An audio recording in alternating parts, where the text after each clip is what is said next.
Hello dear students, I am Amit Sharma from Lala Jagdish Prasad Saraswati Vidya Mandir, Janset Road, Muzaffarnagar. Dear students, आज हम class 12th की poem number 2 an elementary school classroom in a slum का अध्ययन करेंगे। Dear students, जैसा कि title लिखा है an elementary school classroom in a slum, तो जानना ज़रूरी है कि टाइटल का मीनिंग क्या है। एलिमेंट्री कहते हैं basic,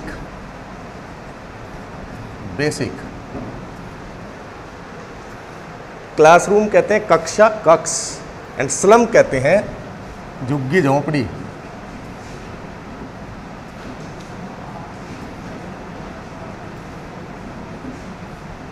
slum means an area where poor people live. तो टाइटल का मतलब हो गया कि झुग्गी झोंपड़ी में प्राथमिक स्कूल के एक कक्षा, कक्ष, क्लासरूम मीन्स कक्षा, कक्ष, जो स्टीफन स्पेंडर ने के द्वारा रचित है। सबसे पहले जानेंगे about the poet. Stephen Spender was born in 1909 in England and died in 1995. He was a poet, novelist and an essayist. वो कवि भी थे, उपन्यासकार भी थे और निबंध भी उन्होंने लिखे। He had a keen interest in politics. Politics में भी उनका बहुत अधिक रुचि थी। His major stream of works is on. उन्होंने जो ज़्यादातर लिखा, जिन विषयों पर उन्होंने लिखा, वो ये 3 विषय थे: social injustice, class inequalities and poverty. सामाजिक अन्याय, क्लास इनइक्वलिटीज यानी वर्ग असमानताएं, और पुअर्टी गरीबी। इन तीनों चीज़ों को आधार बनाकर, यानी इसके लिए, इन तीनों चीज़ों के लिए ही स्टीफन स्पेंडर जाने जाते हैं। About the poem. This poem is about the unpleasant lives of poor children in the slums. ये कविता स्लम में रहने वाले, झुग्गी झोंपड़ी में रहने वाले उन अभागे बच्चों के जीवन के बारे में है। It is about importance of education. शिक्षा के महत्व के बारे में भी ये पोएम है। अब शुरुआत करते हैं हम इस पोएम को स्टेंजा वाइज एक्सप्लेन करने की। डियर स्टूडेंट्स, पोएम में 4 स्टैंजाज हैं, 1, 2, 3 and 4।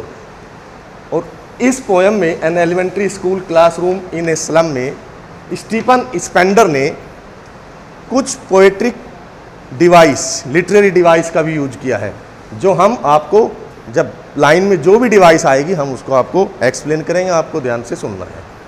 So let's start the poem.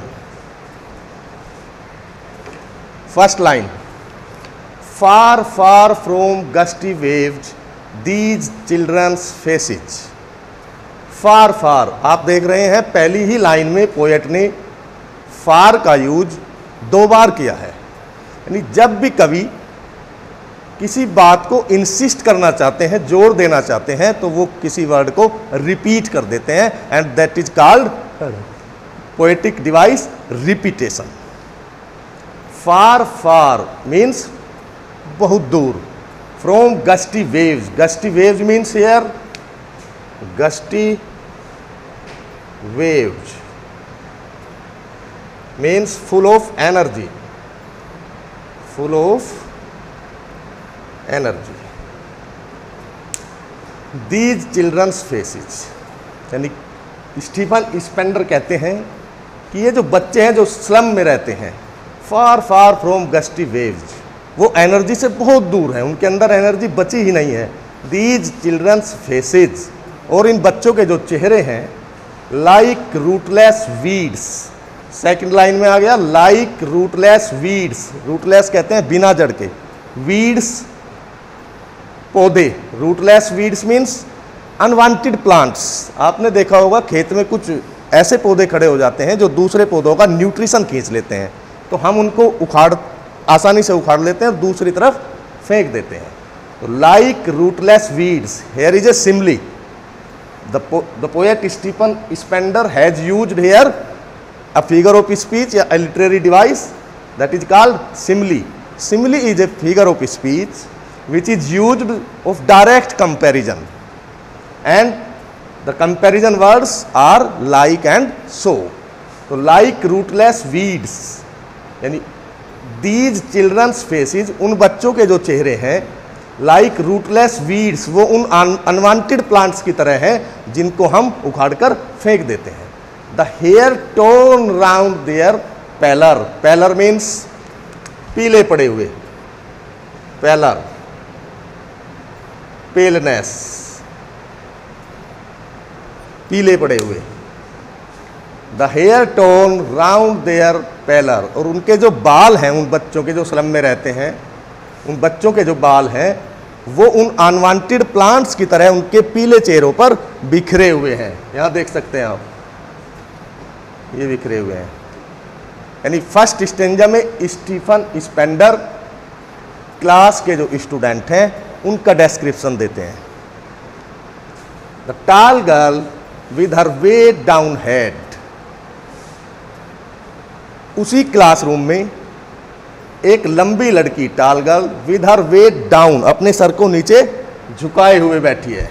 ये tall girl. The paper seeming boy. उसी क्लास में एक paper seeming boy. Here is metaphor. Metaphor is an implied simile.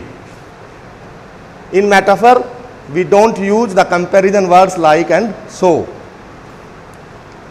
The paper seeming यानी boy, कागज की तरह बारीक दिखने वाला एक लड़का भी है. ये बैठा, ये वाला, ये देखिए आप, paper seeming boy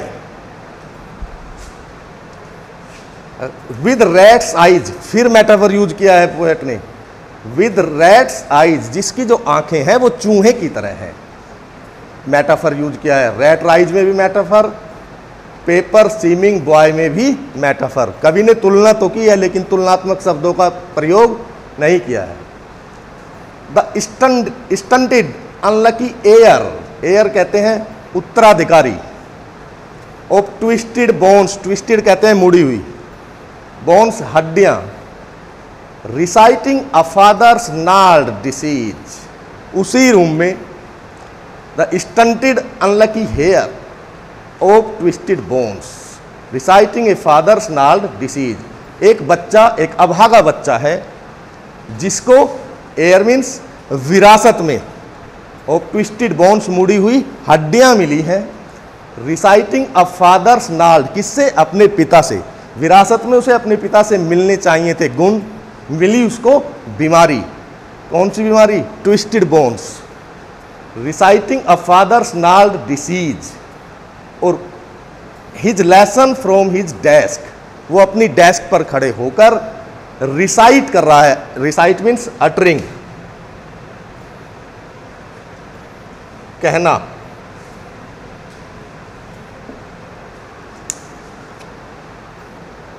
the stunted unlucky heir of twisted bones reciting a father's gnarled disease.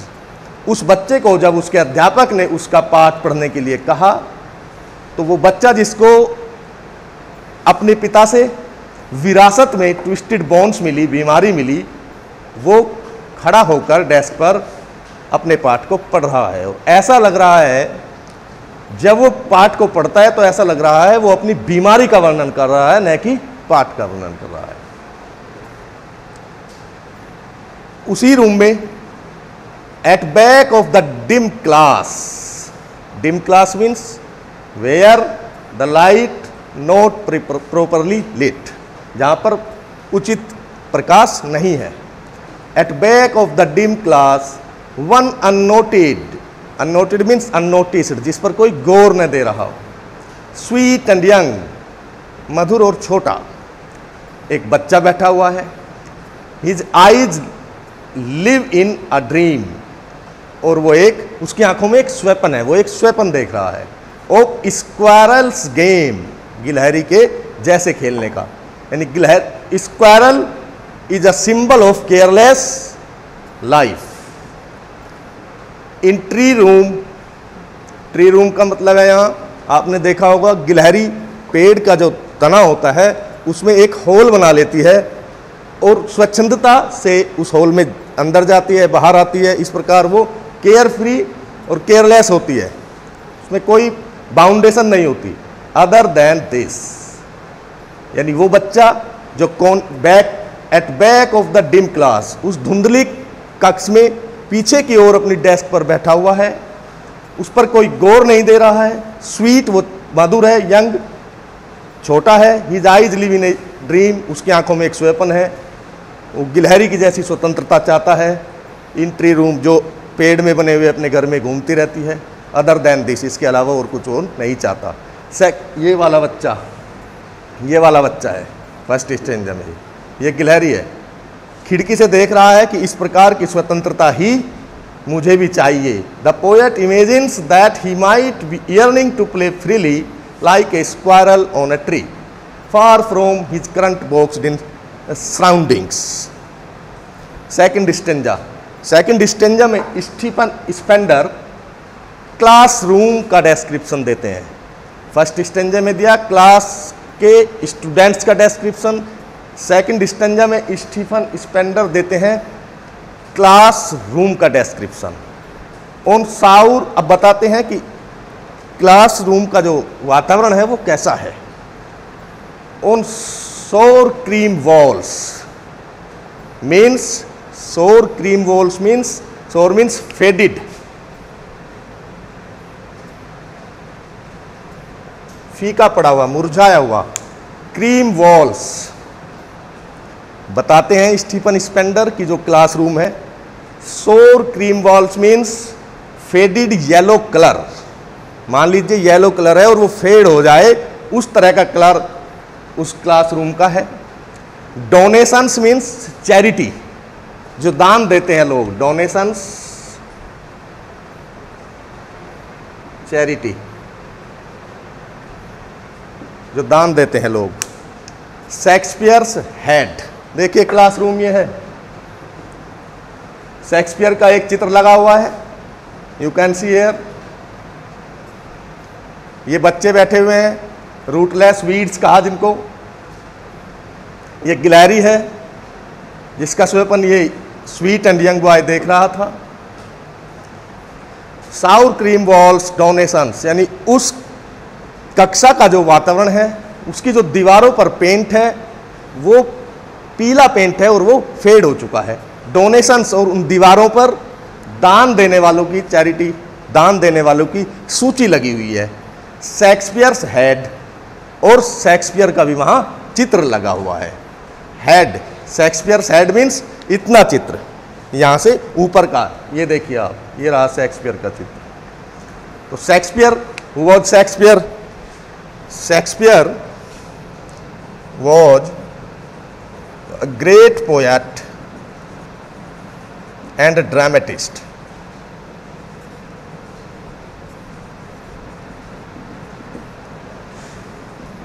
Wrote 37 plays and 154 sonnets. Shakespeare एक महान कवि थे जिन्होंने 37 प्लेज लिखे, 154 सोनेट्स लिखे। Sonnets means, sonnet is a short poem of 14 lines. तो उस कक्ष में दीवारों का जो रंग है वो पीला है, फीका पड़ा हुआ है। डोनेशंस, दान देने वालों की सूची लगी हुई है दीवारों पर। शेक्सपियर्स हेड, शेक्सपियर का एक आधा चित्र लगा हुआ है। Cloudless at dawn, civilized dome riding all cities. Cloudless at dawn, dawn कहते हैं प्रातःकाल का समय जब सूर्य निकलता है। Civilized dome riding all cities means उस शहर में, उस कक्ष के बाहर बड़ी बड़ी बिल्डिंग्स, इमारतें गुंबद के रूप में, डोम मीन्स गुंबद के रूप में खड़ी हुई हैं। बेल्ड, बेल्ड मीन्स कहते हैं घंटी सहित। फ्लावरी ट्रायलीज वैली, और उसी कमरे में, उस कक्ष में क्या लगे हुए हैं? बेल्ज यानी चर्च के चित्र हैं, घंटियां बजते हुए। फ्लावरी फूल्स हैं। ट्रायलीज वैली मीन्स, ट्रायलीज घाटी हैं जो ऑस्ट्रिया में पाई जाती हैं। ओपन हैंडेड मैप, और एक वहाँ मैप लगा हुआ है, ये लगा हुआ है मैप इन दीवारों पर, देखिए कलर फेड है। तो यहाँ belled flowery Tyrolese valley open handed map, here Stephen Spender has used assonance figure of speech. Assonance वो होता है जहाँ वोविल साउंड रिपीट होती हूँ, देखिए बेल्ड, ई, फ्लावरी, ये सब वोविल साउंड है। Tyrolese, valley, open, handed, so poet has used here assonance. Avoiding the word its word, जो अपने आप में ही बस अपने लिए लगाए गए हैं, उनका कोई महत्व उन बच्चों के लिए नहीं है। एंड येट, और फिर भी, फॉर दीज चिल्ड्रन, ये बच्चे उन चीज़ों से, यानी शेक्सपियर के चित्र से, उस मैप से, उस सूची से जो दान देने वालों की वहाँ लगी है, इनका, and yet for these children, इन बच्चों के लिए उनका कोई महत्व नहीं है। दीज विंडोज, एक खिड़की है वहाँ, ये रही, these Windows note this map there world, उनका संसार तो उस क्लासरूम की वो खिड़की ही है जिसके अंदर वो रहते हैं और इन चीज़ों को देखते रहते हैं। उनका मैप से और शेक्सपियर से कोई लेना देना नहीं है, क्योंकि ऐसा माना जाता है कि शेक्सपियर को तो वो पढ़ेगा जो खुद बहुत पढ़ा लिखा हो, इंटेलिजेंट हो, उसको पढ़ने के लिए तो पढ़ना पड़ेगा। और इन बच्चों की तो डार्क था फ्यूचर, उन बच्चों को महत्व शेक्सपियर का कुछ नहीं है, यहाँ शेक्सपियर का उनके लिए कोई महत्व नहीं है। Where all their futures painted, उन बच्चों का जो भविष्य है पेंटेड विद ए फॉग, वो तो धुंध से पेंट किया गया है, अर्थात डार्क फ्यूचर है उनका।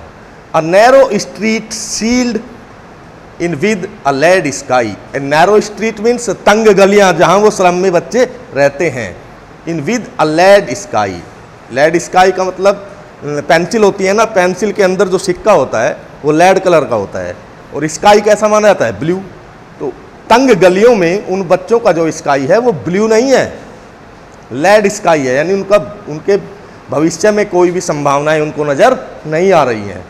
फार फार फ्रॉम रिवर्स, फिर 2 बार यूज किया है पोएट ने फार फार। आपको बताया था जब पोएट किसी चीज़ को इंसिस्ट करते हैं तो वो किसी भी वर्ड को 2 बार यूज कर देते हैं। फार फार फ्रॉम रिवर्स, वो बच्चे उन नदियों से, जो इस तरह के चित्र वहाँ दिखाए गए हैं, लगाए गए हैं उनके कक्षा में, उनसे बहुत दूर हैं। केप्स कहते हैं समुद्र के बीच में कोई स्थान, यानी अंतर्द्वीप। एंड स्टार्स ऑफ वर्ड्स, और संसार से भी वो बहुत दूर है, इन चीज़ों से उनका कोई लेना देना नहीं है। वो अपने क्लासरूम से और स्लम से बाहर कभी गए ही नहीं, न ही उन्होंने इतनी अच्छी सीनरीज देखी, न ही उन्हें शेक्सपियर समझ आ सकता, न ही इस मैप से उनका कोई मतलब है। 3rd स्टेंजा में स्टीफन स्पेंडर अपना एंगर को डिस्प्ले करते हैं, अपनी गुस्से को प्रदर्शित करते हैं। श्योरली, वो कहते हैं निश्चित रूप से, शेक्सपियर इज विकेड, शेक्सपियर जो है वो बेकार है, यूजलेस है, उनके लिए मूर्ख है। The map a bad example, और जो मैप लगा हुआ है कमरे में, कक्ष में, वो भी एक बुरा उदाहरण है उन बच्चों के लिए। Here Stephen Spender has used allusion, allusion कहते हैं कि किसी भी इतिहास से कोई नाम, कोई घटना देकर जब पोएट किसी चीज़ को समझाना चाहता है और वो ये मानता है कि रीडर को उसके बारे में ऑलरेडी पता है, तो उसको एल्यूजन कहते हैं। अब शेक्सपियर यूज किया यहाँ उसने, तो लेखक का ये मानना है कि शेक्सपियर को सब जानते हैं, जबकि इन स्लम में रहने वाले बच्चों का शेक्सपियर से कोई मतलब है ही नहीं। विद शिप्स एंड सन्स, जो वहाँ जहाज की सीनरीज लगाई गई हैं, उगते हुए सूर्य की चित्र लगाए गए हैं। And love tempting them to steal, क्योंकि उन बच्चों ने कभी स्लम से बाहर जाकर दुनिया को देखा ही नहीं, उनकी दुनिया तो उस क्लासरूम, उस खिड़की के अंदर है। तो poet wants to say that the ships and the sun and love tempting them to steal, ये सब चीज़ें, ये चित्र, ये पहाड़ियाँ, ये मैप, ये शेक्सपियर का चित्र, ये सब चीज़ें टेम्पटिंग कहते हैं उकसाना, डैम टू स्टील, स्टील कहते हैं चुराना। यानी इन बच्चों के अंदर इन सब चीज़ों को देखकर चुराने की प्रवृत्ति जागृत हो सकती है। इसलिए इन सब चीज़ों का उन स्लम में रहने वाले गरीब बच्चों के लिए कोई महत्व नहीं है।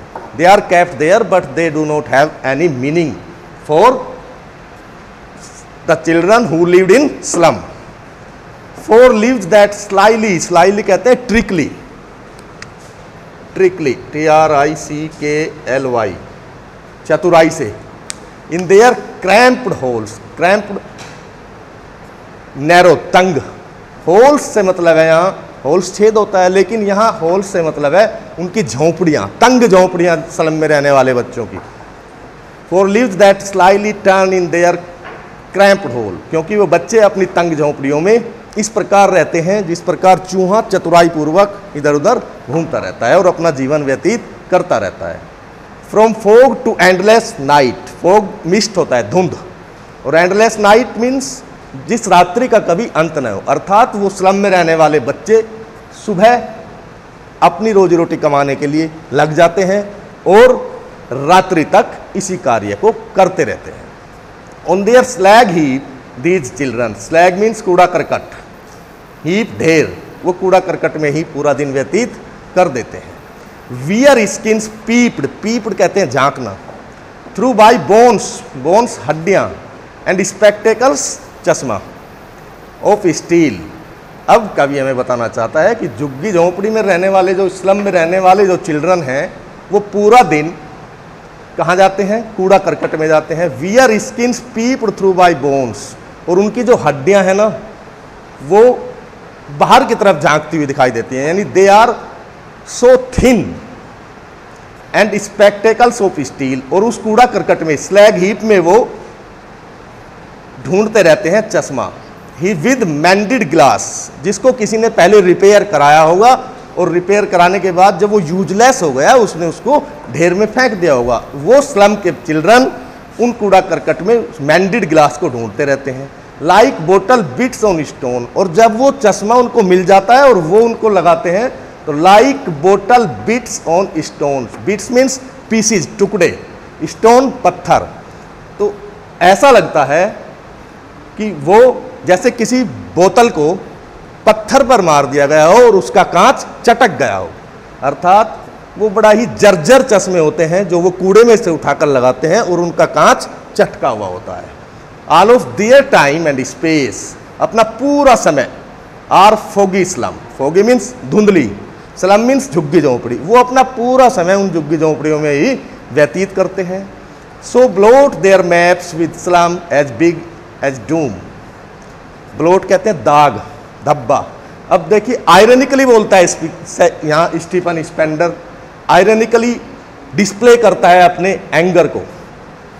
सो blot their maps with slums as big as doom, Stephen Spender कहते हैं कि जो आपने ये लगाए हैं यहाँ मैप लगाया है, इस मैप पर उनके स्लम की कुछ पिक्चर्स, जो कूड़ा करकट गंदगी, उसको लगा दो यहाँ इस मैप के स्थान पर, ताकि उन्हें भी लगे कि हमारी दुनिया भी हमारे क्लासरूम में मौजूद है। क्योंकि वो बच्चे तो कभी पुअर्टी के कारण अपने रूम से बाहर गए ही नहीं, वो जानते ही नहीं। फोर्थ स्टंजा में स्टीफन स्पेंडर अपील करते हैं, किससे अपील करते हैं? ऑथोरिटीज से।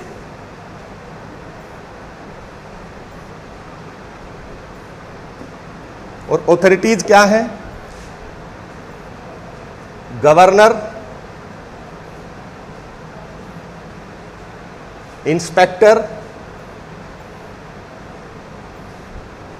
And visitors. बहुत अच्छा स्टेंजा है। जब कंक्लूड करते हैं स्टीफन स्पेंडर इस वाले फोर्थ स्टेंजा में, वो अपील करते हैं, the poet appeals to the governor, to the inspector, to the visitors to come forward and help these children. Unless governor, inspector, visitor. अब स्टीफन स्पेंडर कहते हैं unless governor, inspector, visitor, 3 authorities दिखाई गई हैं कि जब तक गवर्नर, इंस्पेक्टर और विजिटर यानी वहां आने जाने वाले, this map becomes their window and these windows, ये तब तक ये मैप उनके लिए बाहरी दुनिया ही बना रहेगा जब तक ये 3 ऑथोरिटीज, गवर्नर जो वहां पर समय समय पर आते रहते हैं, इंस्पेक्टर एंड विजिटर, जब तक कि ये इन चीज़ों में कोई परिवर्तन नहीं कर देते, तो इन इस्लाम चिल्ड्रंस के लिए ये मैप बाहरी दुनिया ही रहेगा, वो उसके बारे में कुछ नहीं जानते।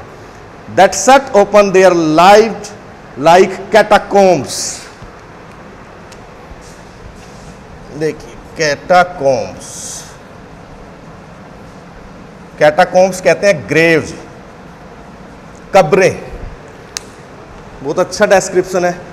That shut upon their live like catacombs. Stephen Spender कहते हैं कि वो जो खिड़की है, वो जो मैप है, वो उनके लिए कैटाकोम्स, कब्र की तरह है। जिस प्रकार कब्र में एक गहरा ताबूत खोदकर उसमें मुर्दे को रखकर और उसके ऊपर ढांचा बना दिया जाता है, उसी प्रकार ये बच्चे इस क्लासरूम के अंदर पुअर्टी के कारण, बर्डन के कारण कैसे हैं, कब्र में बंद है। और कवि कहना चाहता है जब तक गवर्नर, इंस्पेक्टर और विजिटर्स इनको सुधारने की नहीं सोचते, इनमें परिवर्तन करने की नहीं सोचते, तो ये खिड़कियां उन बच्चों के लिए कब्र का ही काम करती रहेंगी। And so the children to green fields. कवि कहता है, नहीं लाइन छूट गई, ब्रेक ओपन। कवि कहता है कि यदि ये खिड़कियां बच्चों के लिए कब्र का काम कर रही है तो उनको तोड़ दो, till they break the town, इससे पहले कि वो शहरों या कस्बों को तोड़े। And so the children to green fields, और उन बच्चों को हरे हरे खेत दिखाओ, स्वतंत्र करो उनको। एंड मेक देयर वर्ल्ड, उन्हें भी अपना संसार बनाने दो। रन एज्यूर, एज्यूर कहते हैं स्काई ब्लू, नीला आकाश। On gold sands, gold sands यानी बीच पर जो गोल्डन बालू होती है, रेत। And let their tongues run naked. अब देखिए यहां भी स्टीफन स्पेंडर ने एक और लिटरेरी डिवाइस का यूज किया है, दैट इज एनेफर। एनेफर कहते हैं जब पोएट, यानी anaphora is a repetition of words और phrase as the beginning of a successive clause. यानी किसी भी सेंटेंस में जब सक्सेसिव क्लॉज में रिपीट हो वर्ड तो उसको एनेफेरा कहते हैं। जैसे मैं कहूँ my life is my purpose, full stop, my life is my life, तो 2 सेंटेंस थे, दोनों की शुरुआत माई लाइफ से हुई, that is anaphora. Run azure on gold sands, कभी कहता है कि उन बच्चों को भी बीच पर जो बालू है उस पर खेलने का मौका दिया जाना चाहिए, खुले आकाश में, sky blue. And let their tongues run naked into books, उन्हें भी पुस्तक पढ़ने का मौका दिया जाना चाहिए। The white and green leaves open, देखिए बुक्स का मतलब पुस्तकें, वाइट का मतलब पुस्तकें, पुस्तकों के सफेद पन्ने। And green leaves open means nature, यानी उन बच्चों को भी पुस्तकें पढ़ने का और प्रकृति के साथ समय व्यतीत करने का मौका मिलना चाहिए। Last line has become proverbial and has been, last line has been become proverbial and often quoted. Last line बहुत अच्छी है। History their whose language is the sun, and again it is metaphor. इतिहास वही लोग बनाते हैं whose language is the sun, sun means here knowledge, जो अपने जीवन में नॉलेज प्राप्त करते हैं, इतिहास उन्हीं का होता है। आपने एक कहावत भी सुनी होगी हिंदी में कि उगते सूरज को सब सलाम करते हैं। 10 Stephen Spender has divided this poem into 4 stanzas. First stanza में क्लासरूम के स्टूडेंट्स का डिस्क्रिप्शन आपको बताया। सेकंड स्टेंजा में क्लासरूम का डिस्क्रिप्शन, क्लासरूम में क्या है, दीवारों पर पेंट उड़ा हुआ है, फीका पड़ा हुआ है, मैप है, शेक्सपियर का चित्र है, आधा बच्चों के बाल बिखरे हुए हैं। थर्ड स्टेंजा में स्टीफन स्पेंडर अपने एंगर को डिस्प्ले करते हैं, गुस्से को दिखाते हैं आयरनिकली, व्यंग्यतापूर्वक। फोर्थ में वो अथॉरिटीज को से अपील करते हैं, यानी गवर्नर, इंस्पेक्टर और विजिटर से अपील करते हैं कि these children should be given a chance to read books and enjoying the beauties of nature so that they will also make a future for them in history. Thank you.